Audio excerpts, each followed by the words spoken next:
Yan na naman, oh. Yan. Kasi may kasalanan yan sa baba. Kaya umakyat dito.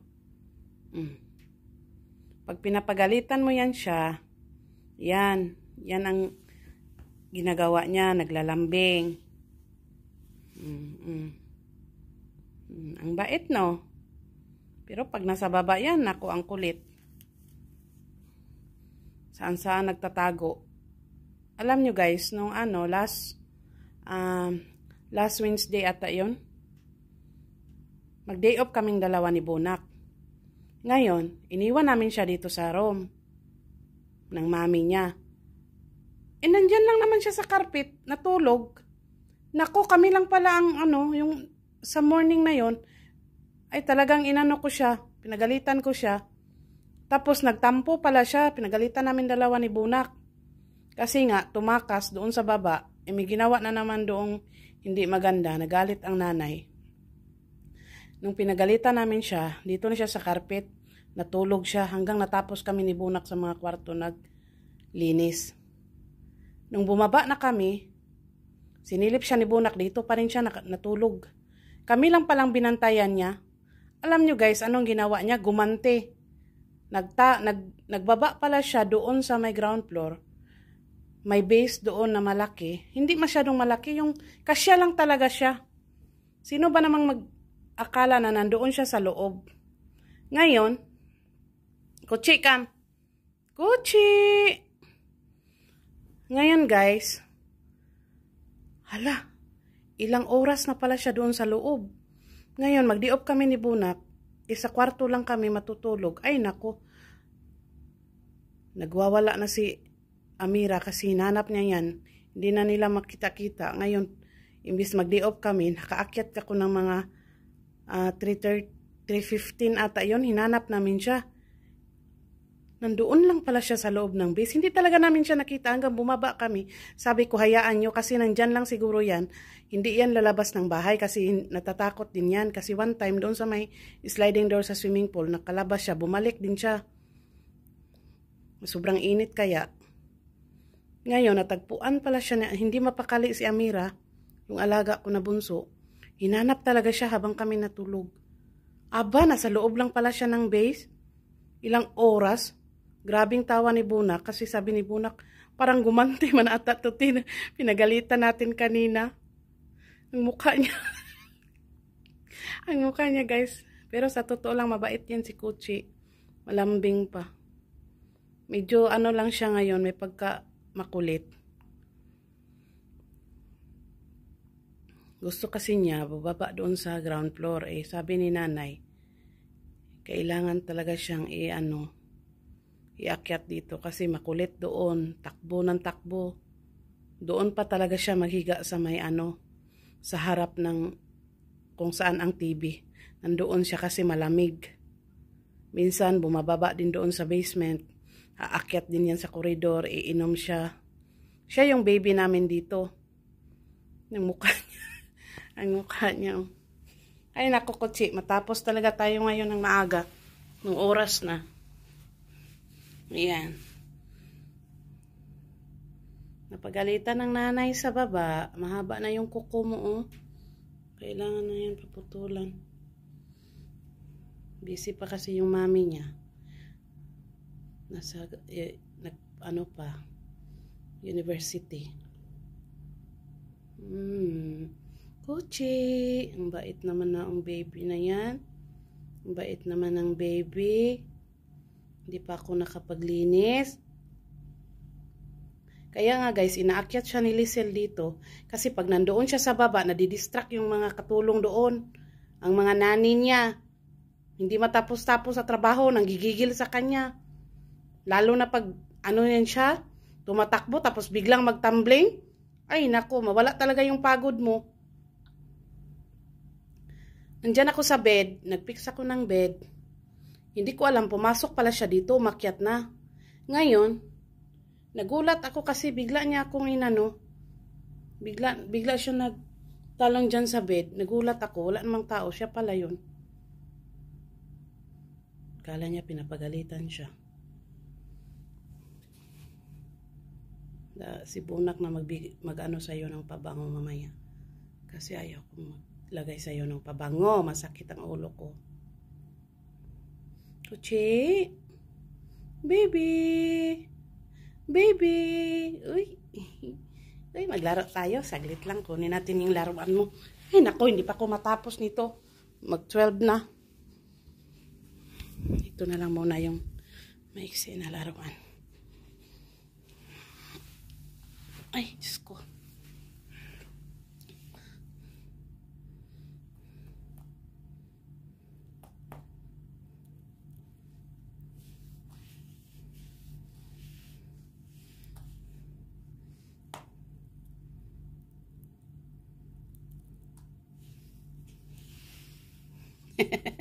Ay.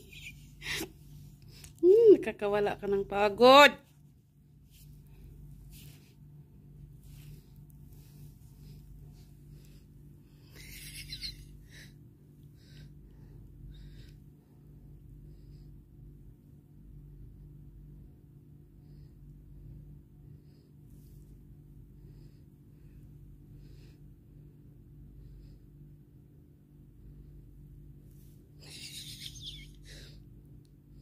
Nanggigigil siya eh.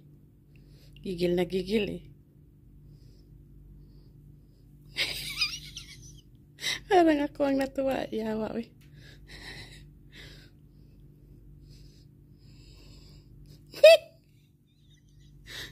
Lala, nanggigil. Ala. Ala. Gigil na gigil ka eh. Gigil na gigil ka eh. Ay, Diyos ko.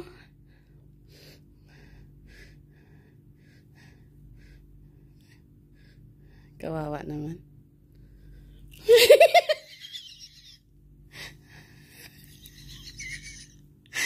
Ay, Diyos ko.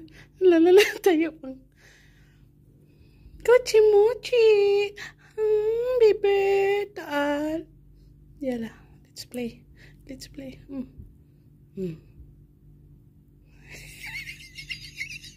Mahilo ka talaga, Maya. Para kang naka-red horse.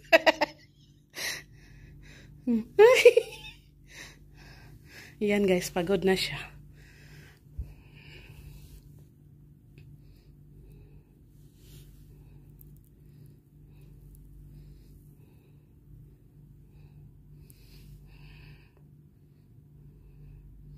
La la la la la la la la la la.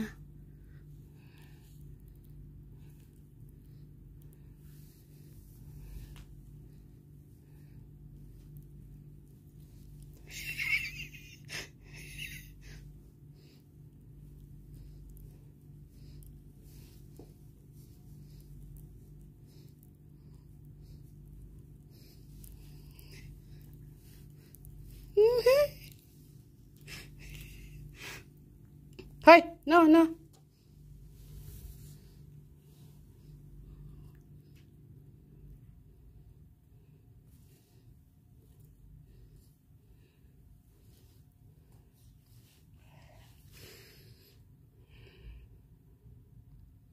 Pagod. Pagod na yan. Pagod na siya. Tumaba na kaya ito.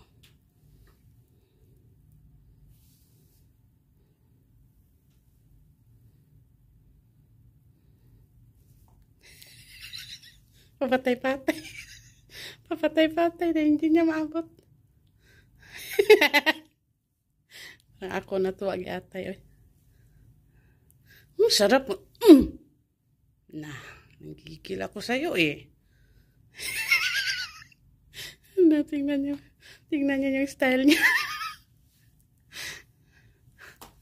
Sayang kaya yung isang video ko na-delete yata.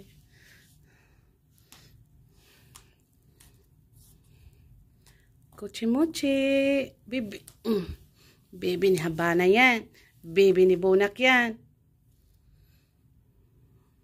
Pero guys, hindi ko siya... Ano, nag-jumping?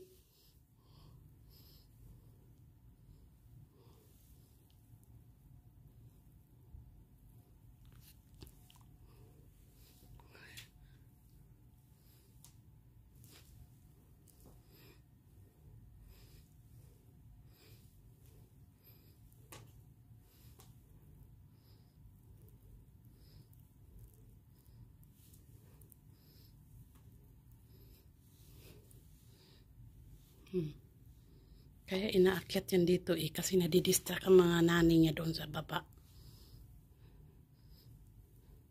Kasi kahit nakahiga yan siya, nanggigigil sila doon.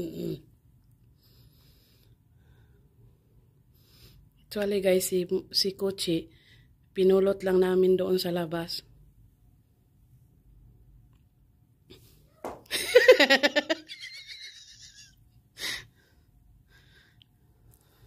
Pinulot lang namin sa labas guys, kaya ang swerte niya. Diyan sa may sa may basurahan, sa may garden. Diyan lang siya pinulot ni Amira. Kaso inobserbahan siya ng mga bata. Inobserbahan siya ng mga bata. Mga 1 week ata, mabait kasi siya. Kaya ayun. Pinagpatuloy na nila ni Amira na alagaan. Kasi kung di siya mabait, ibalik siya sa labas. Yon. Pati ang tatay at nanay namin, lab na to eh.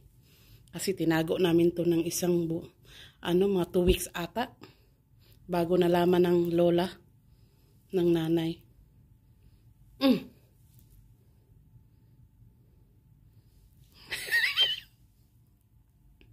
Lala.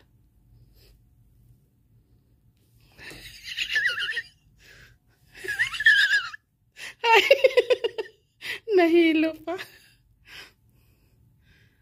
Ay, nako, hindi na ako matapos-tapos sa trabaho ko. Ang kulit.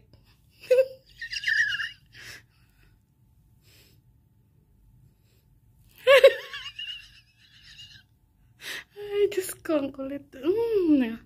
Sarap mong pisilin.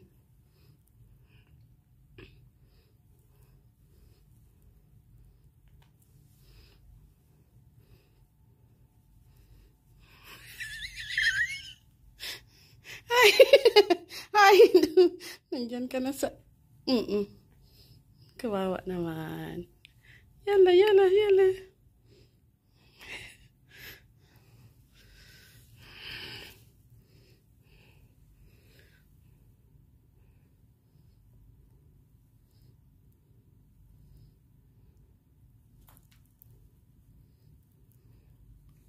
Bye guys. Thanks for watching. Cute.